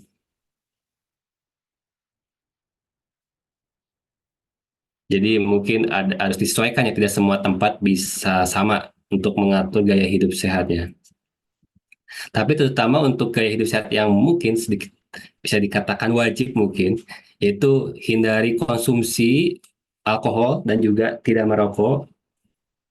Kemudian aktivitas fisik teratur 30 menit sehari. Jaga berat badan ideal, konsumsi lebih banyak buah dan sayur, dan juga cek kesehatan secara teratur. Baik, itu tadi kan kesehatan secara jasmani. Yang kedua adalah kesehatan mental. Tentunya untuk tetap sehat secara mental, kita sebagai ASN harusnya tetap happy ya selama di kantor dengan manajemen stres, yaitu kita harus bisa mengidentifikasi nih kebiasaan apa nih yang memicu stres kita. Kemudian juga lakukan hobi dan gaya hidup sehat. Jangan lupa bersosialisasi dengan rekan kerja, yang ngobrol meskipun hanya sekedar mungkin menanyakan kabar atau kerjaan teman kita. Dan yang keempat yaitu melakukan refleksi diri. Caranya bagaimana nih untuk manajemen stres? Seperti yang tadi diutarakan bahwa kenali dan hindari pemicu stres. Misalkan jangan, meskipun dia workaholic, tapi jangan terlalu gimana banget gitu ke kerjaan tuh. Kerja 24 jam. Lupa istirahat, malah jadi sakit. Kemudian yang kedua, merubah kebiasaan buruk saat stres. Terutama mungkin hindari semacam apa ya? Kalau mungkin sebagian banyak di Indonesia mungkin muslim, jadi menghindari minum alkohol ya. Dan juga mungkin ada beberapa yang mengatakan bahwa merokok juga itu ternyata ada yang bilang makruh atau haram ya. Tapi mungkin itu beda. Kemudian yang ketiga adalah meluangkan waktu untuk bersantai nih, seperti misalkan traveling atau JJS kalau zaman sekarang bilangnya jalan-jalan santai, atau misalkan hobinya nonton, mungkin bisa dengan teman-temannya nonton di bioskop, atau kalau jam sekarang apa, Netflix ya, musimnya Netflix, kemudian apa namanya, video, Prime Video. Kemudian yang keempat tentunya tetap harus berpikir positif. Nah, dengan kesehatan jasmani dan juga kesehatan mental, tentunya harus ada suatu sikap supaya kita itu menjaga atau konsisten terhadap hal tersebut. Nah, untuk melatih hal tersebut, tentunya harus diperlukan sikap disiplin. Bagaimana nih untuk melatih sikap disiplin? Salah satu contohnya yaitu adalah kita melatih gerakan PBB nih, bukan PBB Persatuan Bangsa-Bangsa ya, tetapi PBB baris berbaris. Nanti ketika Bapak Ibu luring, diambil alih nih Bapak Ibu, diberi pelatihan oleh semacam kayak mungkin bisa sampai tentara ya untuk melatih gerakan PBB. Mungkin bisa dilihat contohnya oleh Bapak Ibu seperti ini. Gerakan PBB. Persiapan peragaan PBB perorangan. Posisi menghadap ke kamera dengan posisi Jadi ingat dulu ya waktu sekolah dasar atau sekolah menengah ya. Gerakan PBB zaman pramuka.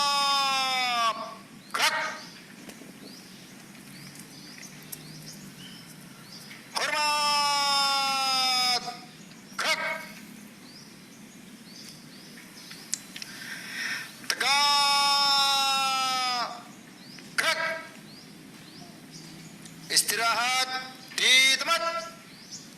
Gerak. Ya, Anda putar sikap istirahatnya. Putar balik kanan.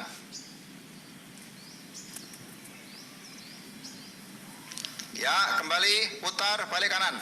Posisi istirahat. Siap. Gerak. Hadap kanan. Gerak. Hadap kiri. Gerak. Hadap serong kiri. Gerak. Hadap serong kanan. Gerak. Balik kanan. Gerak. Balik kanan. Gerak. 2 langkah ke kiri. Jalan. 2 langkah ke kanan. Jalan. 2 langkah ke depan. Jalan. 2 langkah ke belakang. Jalan.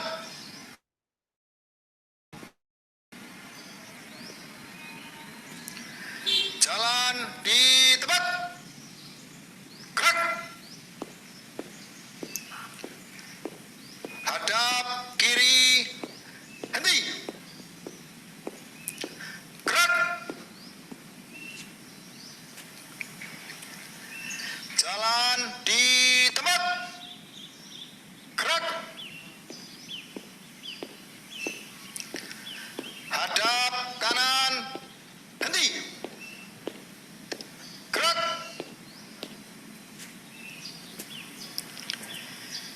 Jalan di tempat. Gerak.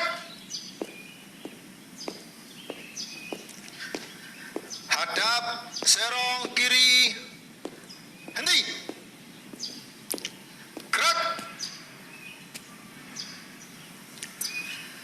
Jalan di tempat. Gerak. Hadap serong kanan. Henti.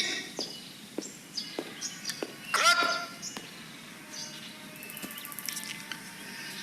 Jalan di tempat. Gerak.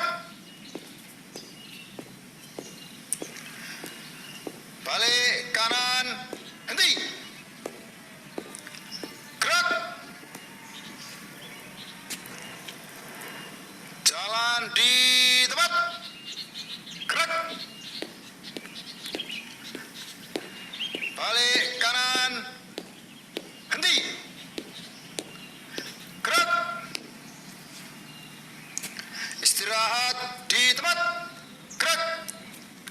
Peragaan PBB perorangan selesai. Nah, baik Bapak Ibu semua. Jadi untuk melatih sikap kedisiplinan nanti Bapak Ibu akan dilatih oleh pihak yang lebih ini ya, lebih paham, lebih fasih dalam gerakan-gerakan tersebut. Di sini ada anak paskibra dulu mungkin, atau anak pramuka mungkin udah terbiasa kayak ini. Sekarang bertemu lagi, bernostalgia lagi, melakukan gerakan PBB nanti ketika kegiatan luring. Sudah lupa, Pak. Udah bertahun-tahun ya. Mungkin nanti dihangatkan lagi memori Bapak Ibu semua dalam melaksanakan gerakan PBB.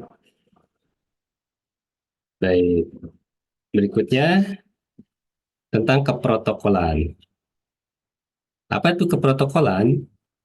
Jadi tentunya sebagai nanti pegawai pemerintah itu ada yang namanya suatu protokol yang harus dipatuhi. Jadi keprotokolan itu adalah serangkaian kegiatan yang berkaitan dengan aturan dalam acara kenegaraan atau acara resmi yang meliputi tata tempat, tata upacara, dan tata penghormatan sebagai bentuk penghormatan kepada seseorang sesuai dengan jabatan dan atau kedudukannya dalam negara, pemerintahan, dan juga masyarakat. Apa sih tujuan dan fungsi keprotokolan? Fungsinya yaitu terciptanya suasana yang dapat memperlancar jalannya kegiatan. Dua, terciptanya tata krama pergaulan seseorang dengan orang lain, meskipun membatasi kepentingan pribadi. Ketiga, terciptanya suatu upacara atau acara yang hikmat dan tertib. Terciptanya pemberian perlindungan dan juga terciptanya ketertiban dan rasa aman dalam menjalankan tugas. Tujuannya apa? Agar semua kegiatan berjalan dengan baik, sehingga dilaksanakan secara seragam, tertib, lancar, dan hikmat sesuai ketentuan keprotokolan. Jadi runut kegiatannya ya, tidak loncat-loncat ke sana kemari. Seperti itu Bapak Ibu. Tentunya untuk melaksanakan hal tersebut ada istilahnya etika dan etiket. Mungkin ada yang pernah mendengar etika dan etiket itu sama atau beda?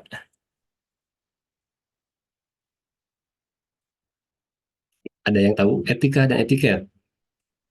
Dilihat sekilas kan mirip-mirip tuh etika, etiket.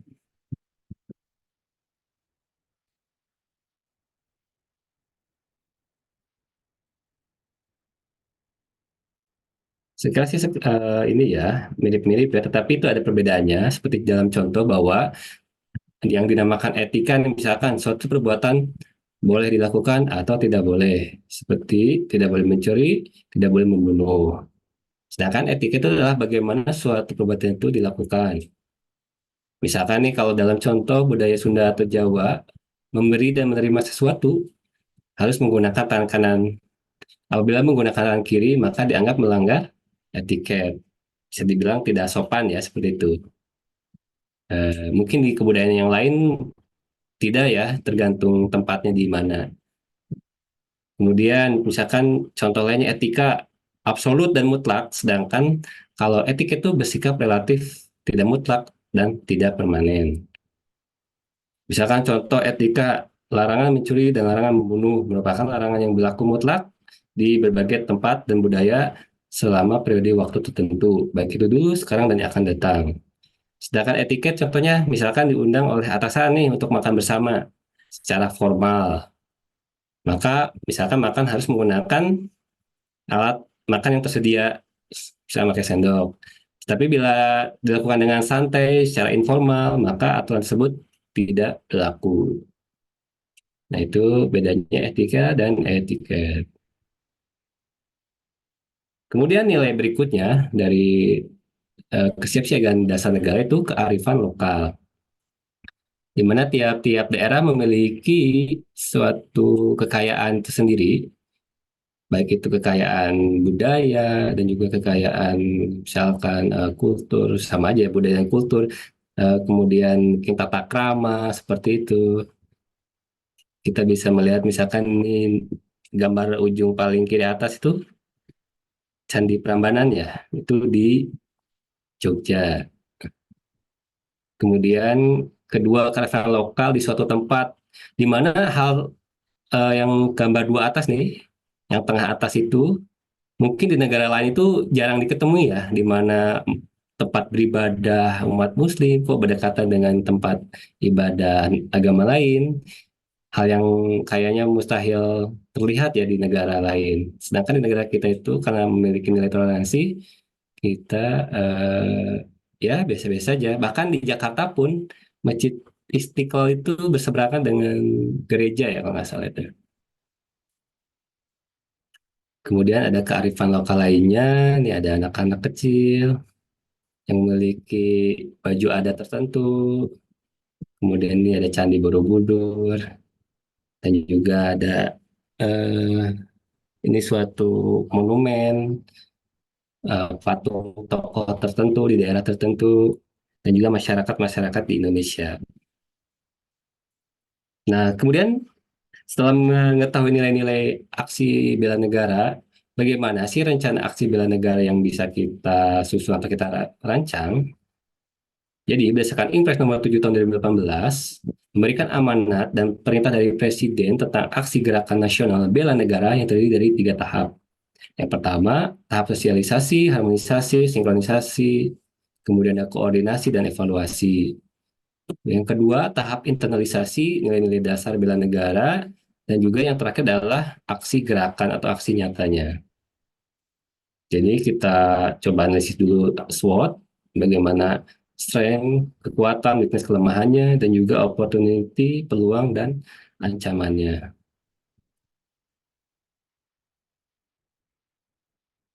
Baik, mungkin sebelum kita lanjut pemberian tugas, ada Bapak Ibu yang memiliki pertanyaan atau berkomentar terkait materi pada hari kedua ini. Ini udah jam 14.30 ya.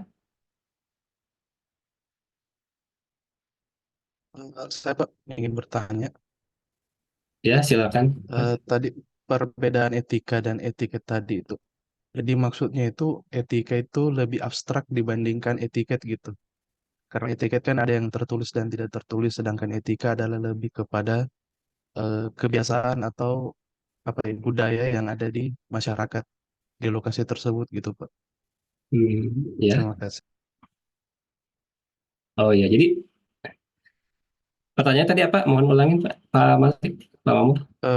Perbedaan konkret antara etika dan etiket gitu Pak. Oh iya. Apakah maksudnya itu etika lebih abstrak gitu dibandingkan etiket gitu? Karena etiket kan ada yang tertulis dan tidak tertulis, sedangkan etika kan lebih kepada kebiasaan gitu yang ada di masyarakat. Iya. Itu Pak, saya kira yang mau ingin dijelaskan lebih Ya jelas. baik. Kalau etika sendiri itu biasanya etika itu tuh sudah seperti tanpa dikasih tahu, tapi insting manusia tuh udah mengerti, oh kalau itu tuh buruk, seperti tidak boleh membunuh gitu. Tanpa tertulis pun sepertinya sudah sepakat semua manusia di negara manapun gitu. Ini kecuali kasus-kasus khusus ya.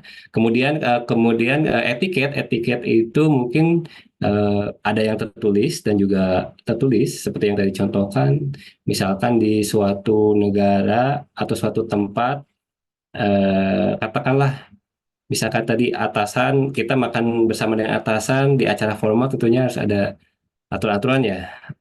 Zaman sekarang itu apa sebutannya ya, table manner gitu ya, pakai sendok, pakai garpu. Tapi mungkin ketika kegiatannya informal, kegiatan santai gitu, mungkin kita makannya mungkin ada kebiasaan langsung menggunakan tangan, dan juga mungkin menggunakan alat-alat lain, alat makan lainnya. Ada dress code-nya gitu, tertulis ya. Ya seperti itu Pak Malik, kurang lebih. Baik Pak, terima kasih atas penjelasan.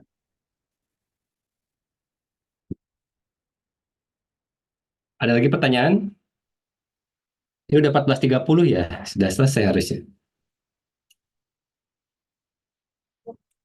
Cuma tadi belum sempat memutar video kelompok.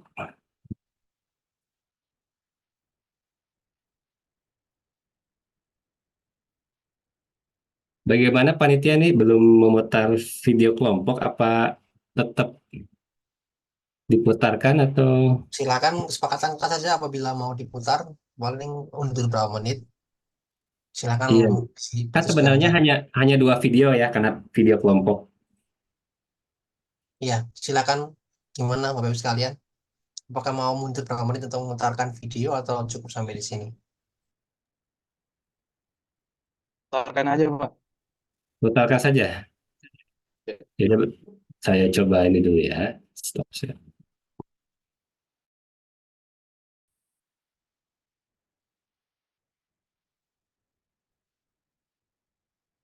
Mungkin teman-teman beda kelompok belum melihat ya. Dan lingkungan hidup dan Kita coba realisasi bangsa. Saya coba share screen dulu. berdasarkan data dari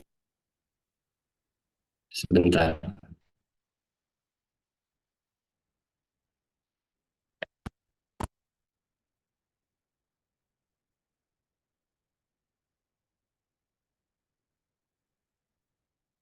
Kementerian Lingkungan Hidup dan Kehutanan, Indonesia menempati posisi keempat di dunia sebagai negara yang memiliki diversitas tinggi.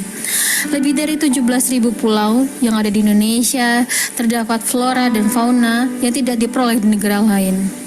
Dengan adanya diversitas yang tinggi, diperlukan banyak ide-ide dari peneliti yang akan bermanfaat bagi masyarakat serta bentuk dedikasi peneliti terhadap negara.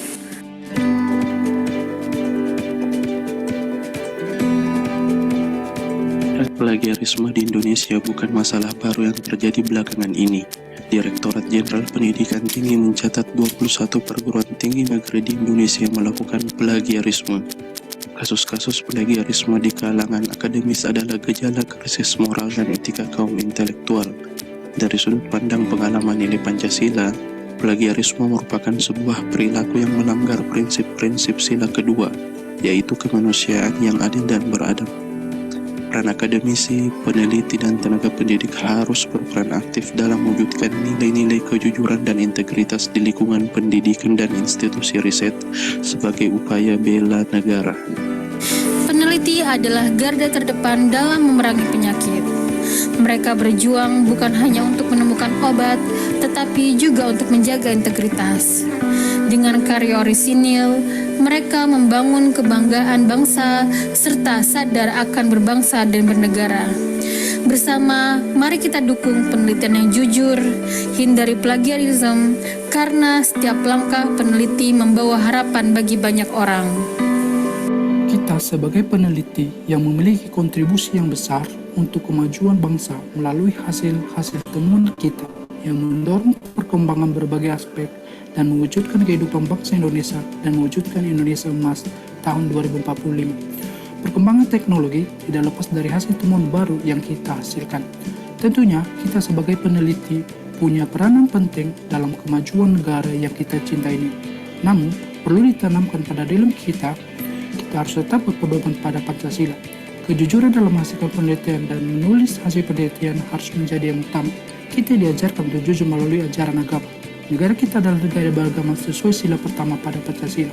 Kita sebagai seorang peneliti yang taat pada ajaran agama, kita harus menerapkan dalam sikap dan tindakan sesuai dengan ajaran agama, sehingga kita bisa menjadi contoh bagi masyarakat Indonesia maupun dunia.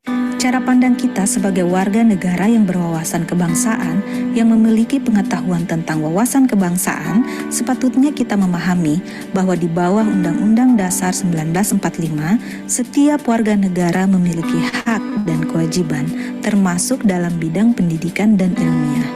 Konstitusi negara, yaitu Undang-Undang Dasar 1945, dalam konteks pengakuan dan perlindungan hak-hak serta kewajiban yang dimiliki oleh warga negara Indonesia, dalam hal ini bagi profesi peneliti, antara lain yaitu yang pertama, kebebasan berpendapat dan menyampaikan hasil penelitian, di mana Undang-Undang Dasar 1945 menjamin kebebasan berpendapat dan menyampaikan hasil penelitian.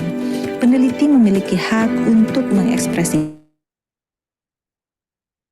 temuan dan pandangan mereka tanpa takut akan represi atau pembatasan yang tidak sesuai dengan hukum. Kemudian, perlindungan hak kekayaan intelektual. Undang-Undang Dasar 1945 memberikan perlindungan terhadap hak kekayaan intelektual, termasuk hak cipta dan paten. Hal ini relevan bagi peneliti yang menciptakan karya ilmiah, seperti artikel, jurnal, buku, dan atau penemuan baru. Peneliti memiliki hak eksklusif atas karya ilmiah yang mereka hasilkan sesuai dengan ketentuan hukum yang berlaku. Konstitusi kita juga secara tidak langsung melarang pelanggaran etika akademik, yaitu yang diatur pada undang-undang dan peraturan perundang-undangan turunannya. Penelitian di Indonesia merupakan landasan dalam perjalanan bangsa menuju masa depan yang cerah. Di bawah komitmen yang teguh terhadap Negara Kesatuan Republik Indonesia, dengan merangkul keberagaman budaya, para peneliti Indonesia berkomitmen untuk menjunjung tinggi etika publikasi dan memastikan bahwa karya mereka berkontribusi positif bagi masyarakat. Dalam upaya memajukan Negara Kesatuan Republik Indonesia, penelitian mengenai biodiversitas berkelanjutan juga tidak hanya menjadi kebutuhan, tapi juga menjadi bukti ketangguhannya dalam menghadapi perubahan iklim. Melalui upaya kolaboratif yang melampaui batas-batas geografis dan budaya, dan mematuhi standar etika dalam penelitian dan publikasi, peneliti di Indonesia dapat terus berdedikasi dan memajukan pengetahuan demi kepentingan komunitas dan rakyat global.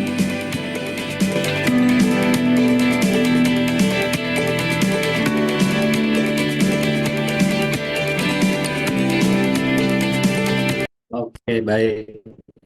Untuk tugas video kelompok 1, singkat saja ya. Jadi hanya terkait terkait visualisasi bangsa.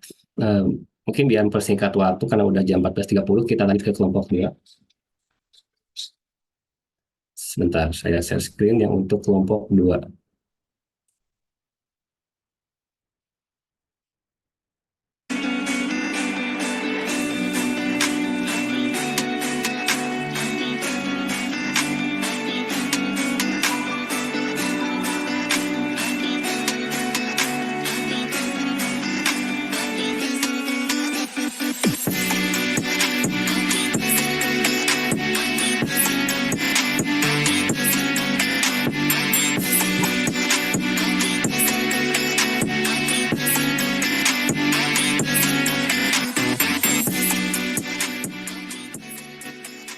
Indonesia kaya akan sumber daya alamnya, sehingga potensinya perlu dioptimalkan, salah satunya melalui penelitian.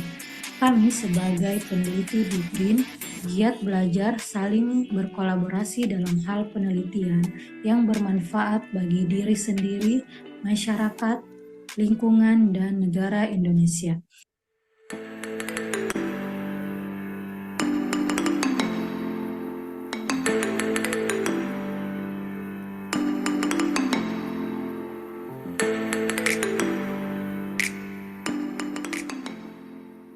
Kegiatan riset merupakan wadah untuk meningkatkan dan menggali kemampuan.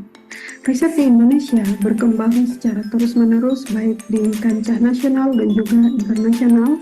Para peneliti di Indonesia khususnya BRIN, mari berjuang bersama-sama untuk menggali kemampuan untuk menciptakan teknologi baru dan inovasi baru untuk menuju Indonesia Emas tahun 2025.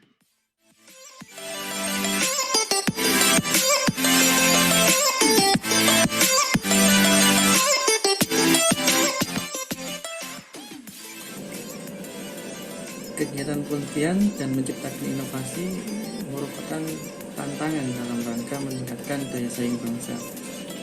Para peneliti di BRIN, khususnya ilmu sosial, mari berkontribusi menciptakan suatu riset yang dapat menjadi solusi bagi masyarakat dan mendukung kemajuan yang ada di Indonesia.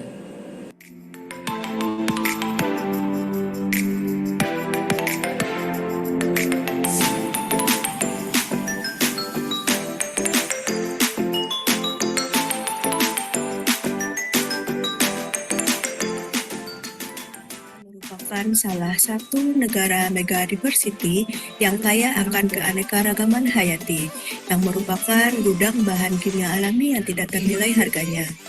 Tumbuhan tropis memiliki peranan yang penting dalam kelangsungan hidup manusia karena begitu banyaknya manfaat yang dapat diberikan, seperti kandungan senyawa aktif yang diketahui berkhasiat sebagai obat. Di samping tumbuhan, terdapat organisme lain seperti jamur maupun mikroba dan biota laut yang belum banyak tersentuh oleh peneliti, dalam pengembangan siang malam. Oleh sebab itu, peran peneliti sangat dinantikan dalam riset dan inovasi lebih lanjut dengan keanekaragaman hayati dalam pengembangan bahan baku obat dan obat tradisional di Indonesia untuk menuju Indonesia Emas.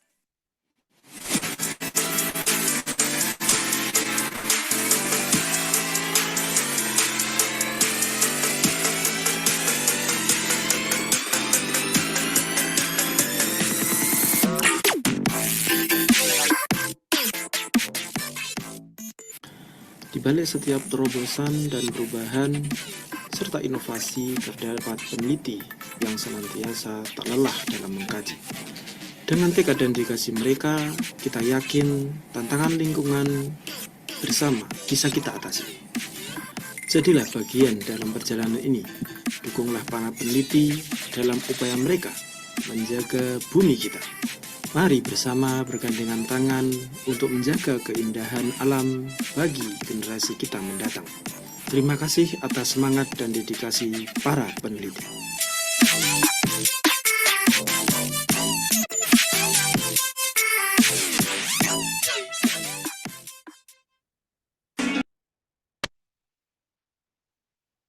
Baik, jadi sudah semua ya diperlihatkan video kelompok masing-masing.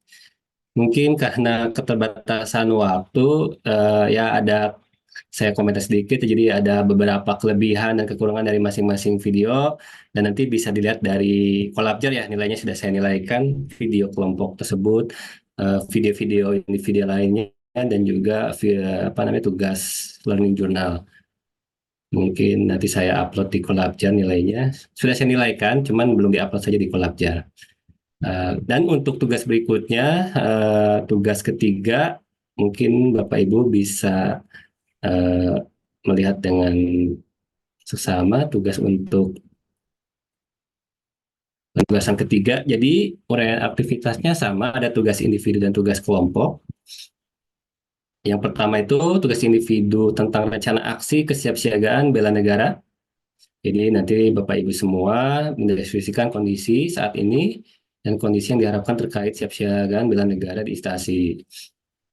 Kemudian melakukan telaah SWOT dalam meningkatkan kesiapsiagaan bela negara. Dan direkomendasikan bahwa upaya-upaya strategis dan sistematis untuk meningkatkan kesiapsiagaan bela negara yang terpilih di instansi terpilih. Itu ditulis dalam kertas A4 maksimal 5 halaman. Jangan lupa ya formatnya ya. Karena kan sebelumnya ada yang formatnya itu belum PDF, supaya lebih mudah untuk memeriksanya, dan juga tentunya kalau misalkan dalam bentuk yang tidak PDF takutnya formatnya berubah. Misalkan format docx di Bapak Ibu nanti berbeda dengan docx, kadang suka ada yang simbol-simbolnya berubah, terjadi tidak teratur. Jadi saya sarankan untuk formatnya sama seragam PDF. Kemudian ada learning journal ketiga, itu sama ketentuannya dengan learning journal 1 dan 2. Dikumpulkannya Kamis malam ini ya, Kamis jam 23.59. Dan terakhir tugas kelompok yaitu Bapak Ibu semua melakukan interview kepada lintas generasi senior dan junior dengan narasumbernya 3 preset yang berprestasi di BRIN. Jadi membuat video interview dengan durasi maksimal 10 menit. Kriterianya ada, bisa dilihat, yaitu ketepatan pembahasan substansinya tentang bela negara dalam konteks riset dan inovasi. Kemudian kualitas materi, kualitas analisis dan kesimpulan, dan juga estetika video. Ini sudah saya upload ya tugasnya di Collabjar. Bapak Ibu sudah melihat ketentuan-ketentuannya. Jadi tugasnya dikumpulkan dalam bentuk link atau tautan. Tidak mesti videonya ya, jadi linknya atau tautannya. Pengumpulannya sampai Sabtu 4 Mei pukul 23.59. Baik, sebelum ditutup mungkin ada pertanyaan terlebih dahulu. Berhubung ini udah lewat batas waktu.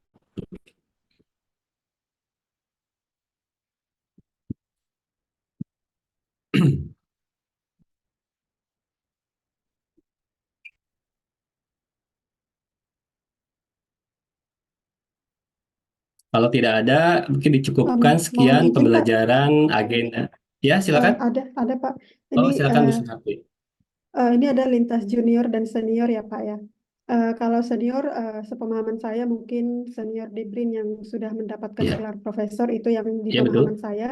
Tapi yang mungkin menjadi pertanyaan bagi kami itu yang junior Pak. Yang junior itu bisa dihitung dari durasi bekerja di BRIN atau dilihat dari tingkatan pendidikan Pak. Mohon. Jadi kita nanti bisa mendapatkan narasumbernya gitu Pak, yang junior. Tentunya yang tadi diperlihatkan tugasnya itu kan berarti yang berprestasi ya. Jadi meskipun mungkin dia junior, maksudnya junior dalam hal entah itu usia atau mungkin pangkat, tapi dia memiliki prestasi yang diakui oleh terutama instansi BRIN, jadi itu tidak mengapa bisa diangkat dari periset yang berprestasi tersebut. Jadi tidak masalah mau junior juga. Oh ya, baik Pak. Ya, Terima kasih Pak. terima kasih kembali. Ada lagi pertanyaan? Saya Pak, mohon Oh maaf ya, ya. silakan. Bu Dina. Mungkin tidak ada hubungannya dengan substansi, tapi Hmm. saya kan ini Pak ada permasalahan kalau saya menggunakan background itu saya hampir tidak kelihatan Pak. Takutnya saya dikira nggak hadir gitu Pak. Apa boleh saya nggak menggunakan background atau gimana Pak? Terima kasih. Oh, maksudnya virtual background Zoom Ibu ya? Iya Bu. Iya Pak. Oh, itu tuh biasanya sama kayak Pak Andik, jadi kayak ada transparansi ya. Mungkin bisa disesuaikan posisi duduk Bu Dina kali. Apa? Posisi saya tetap, tapi dia ini Pak berubah-ubah gitu. Kadang-kadang ada, kadang-kadang hilang begitu Pak. Iya ya, transparansinya. Iya Pak, kadang kelihatan kadang. Ya, mungkin nanti bisa dibantu kali oleh teman-temannya ya, karena kan yang lain juga itu bisa tuh. Tapi saya Sidang. lebih sering muncul Pak Iya, daripada kalau hilang. Pak Andik. Ya, kalau Bu Dina, nah itu seperti itu Nah, bisa hilang tuh. muncul. Enggak Pak. Kalau saya begini tetap dalam Ya. posisi ini dia ini Pak berubah-ubah kadang-kadang muncul kadang-kadang enggak. Ketika tadi jelas, berarti bagaimana posisi Bu Dinanya waktu tadi jelas terlihat?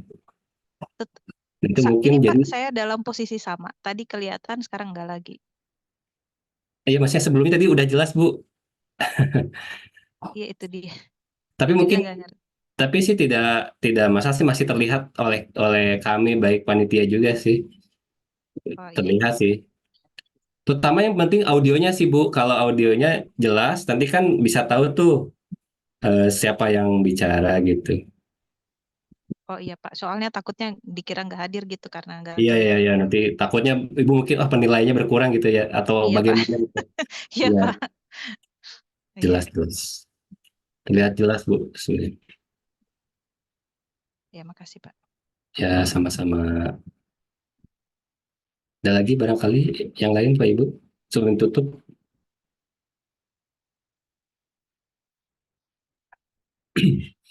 Gimana? Cukup?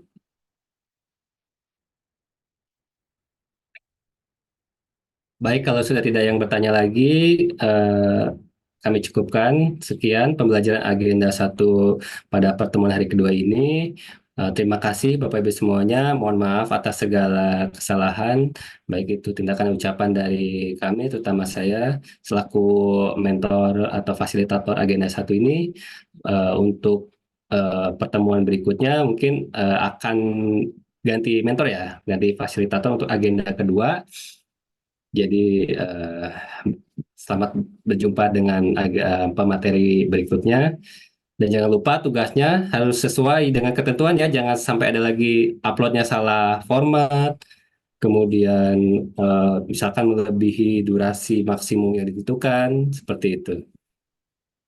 Baik, saya cukupkan sekian. Assalamualaikum warahmatullahi wabarakatuh. Selamat sore dan saya kembalikan ke perangkat kelas. Baik.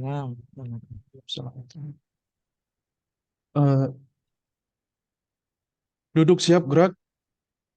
Lapor peserta pelatihan dasar CPNS golongan 3 BRIN tahun 2024 telah mengikuti pelajaran. Laporan selesai. Ya.